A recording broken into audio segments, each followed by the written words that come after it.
Hello everybody, welcome to my YouTube channel.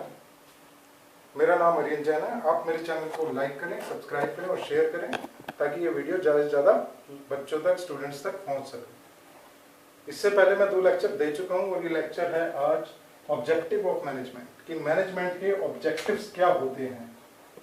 Basically management के 3 objective होते हैं। पहला है ऑर्गेनाइजेशनल ऑब्जेक्टिव, दूसरा है सोशल ऑब्जेक्टिव, तीसरा है पर्सनल ऑब्जेक्टिव।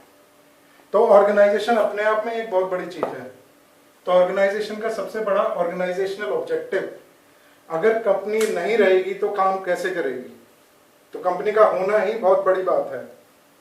तो ऑर्गेनाइजेशनल ऑब्जेक्टिव कब सर्वाइव कर सकती है? The main objective of any organisation should be to utilise human and material resources to maximum possible advantage. These are survival, profit and growth। तो organisation के 3 objective हैं।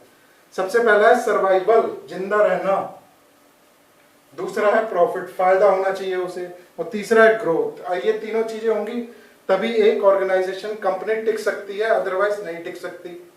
तो उसका सबसे पहला ऑब्जेक्टिव क्या है? जिंदा रहना, सर्वाइवल। सर्वाइवल कैसे होगा? In order to survive an organisation must earn enough revenue to cover cost.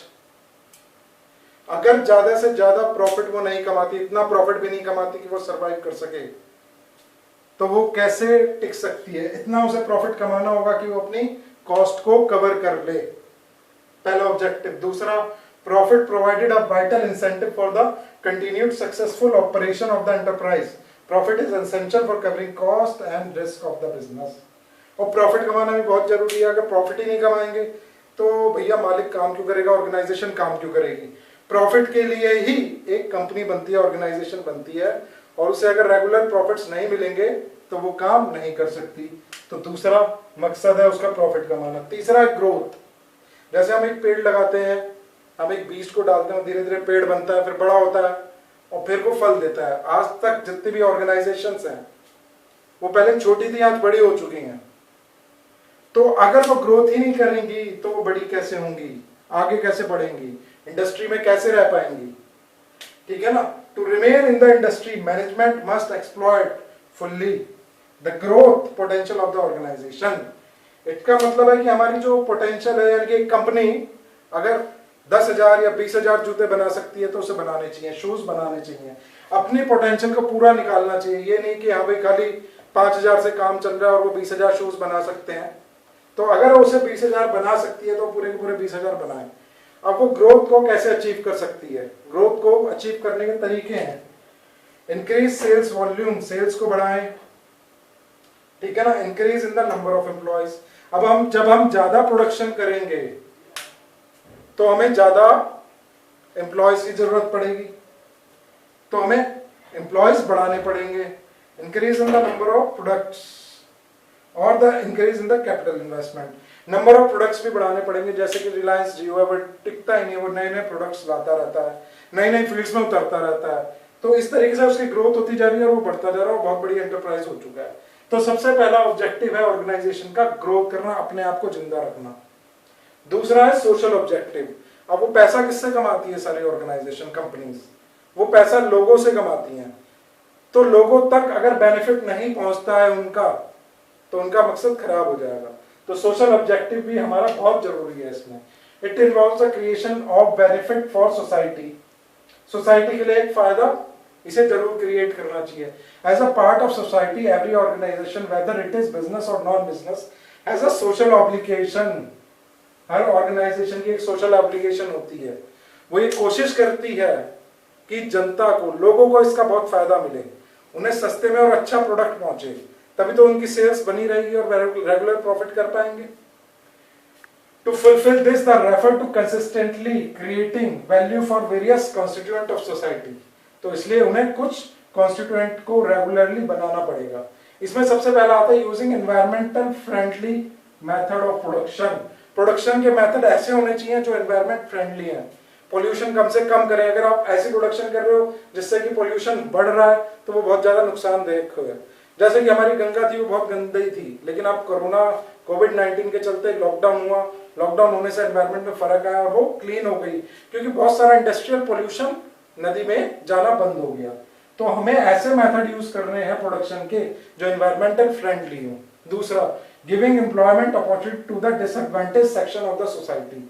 तो कुछ लोग जो विशियस सर्कल में फंसे हुए हैं गरीबी के, उन्हें बाहर निकालने के लिए भी हमें काम करना चाहिए। ऑर्गेनाइजेशन को उन्हें नौकरी देनी चाहिए ताकि वो गरीबी से बाहर आ पाए। तीसरा, provide basic amenities like school and creches to employees. जो वहां पे काम करते हैं, लेबर है या फिर उनके वर्कर्स हैं, उन्हें क्या देना चाहिए? एमिनिटीज देनी चाहिए, स्कूल देने चाहिए उनके बच्चों को, ताकि उनके बच्चे पढ़ सके और आगे बढ़ सके। तो सोशल ऑब्जेक्टिव में सोसाइटी की तरफ उनका काम आता है। तीसरा आता है पर्सनल ऑब्जेक्टिव। अभी पर्सनल ऑब्जेक्टिव क्या होता है?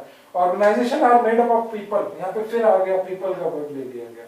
लोगों से एक ऑर्गेनाइजेशन बनती है और हर ऑर्गेनाइजेशन के who have different personalities, background, experience and objective. और जो लोग होते हैं उनका अलग अलग क्या होता है? अलग अलग बैकग्राउंड होता है, अलग अलग एक्सपीरियंस होता है, उनकी पर्सनैलिटी अलग है, साइकोलॉजी अलग है, ऑब्जेक्टिव अलग है। तो उन्हें भी हमें सेटिस्फाई करना होता है ऑर्गेनाइजेशन को, क्योंकि अगर उन्हें हम सही से सेटिस्फाई नहीं कर पाएंगे तो हमारी ऑर्गेनाइजेशन प्रॉफिट कैसे कमाएगी? They all become part of the organization to satisfy their diverse needs.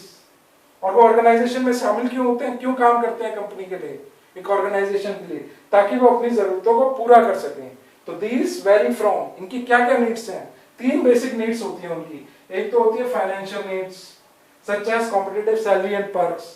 अगर उन्हें पैसा अच्छा नहीं मिलेगा, अच्छी सैलरी नहीं मिलेगी, तो वो आपके साथ नहीं रुकेंगे और वो दूसरी ऑर्गेनाइजेशन में चले जाएंगे। और अगर आप अपने अच्छे एम्प्लॉयज को खो देंगे तो आप अच्छा प्रॉफिट नहीं कमा सकते हैं। तो तीसरे ऑब्जेक्टिव में ये सबसे इंपॉर्टेंट है फाइनेंशियल नीड्स। दूसरा है इसमें सोशल नीड्स सच एज पीर रिकॉग्निशन। सोशल नीड में यानी कि उन्हें हमें थोड़ी वैल्यू देनी चाहिए, उन्हें हम बिल्कुल साइड ना करें, साइडलाइन ना करें, उनकी सारी सोशल नीड्स को पूरा करा जाए। उन्हें ऐसा नहीं लगना चाहिए कि उनके साथ भेदभाव हो रहा है या डिस्क्रिमिनेशन हो रही है। उन्हें भी हमें उतनी वैल्यू देनी चाहिए जितनी दूसरों को देते हैं।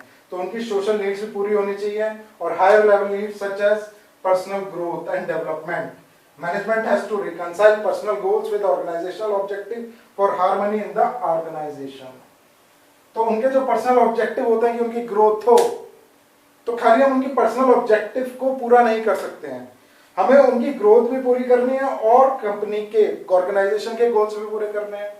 तो ऑर्गेनाइजेशन का गोल्स को पूरा हमें इस तरीके से करना है कि उनको भी हम ग्रोथ देख सकें, डेवलपमेंट देख सकें और दोनों का फायदा हो। तो इससे क्या होगा कि एम्प्लॉय भी खुश रहेगा और ऑर्गेनाइजेशन में भी तरक्की होगी। तो ये 3 मेन ऑब्जेक्टिव हैं, organisational, social and personal objective.